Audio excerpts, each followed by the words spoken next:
এমন চাটা চাটে, দাজ্জালের মতন চাটে। আমরা বলেছি রাশেদ খান, ইনু মেনন বাংলাদেশ থেকে যে বেজ্জতির সাথে বিদায় হয়েছে, এই বেজ্জতির মতন নতুন করে বাংলাদেশে কোনো আর ইনু মেনন তৈরি হবে না।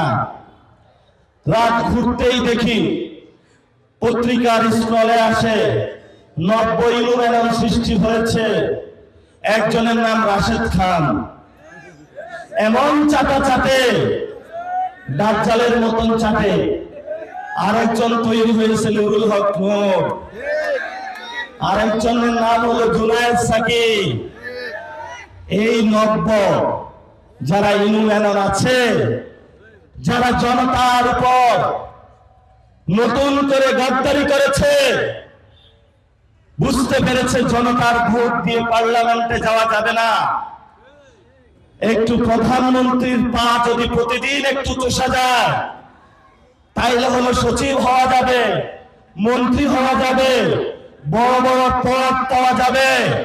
আমরা কসম করে বলছি, বাংলাদেশের কোন টাকা পদ দিয়ে যারা আমরা সংস্কারের পক্ষে আছে, আমাদেরকে কেউ কিনতে পারবে না।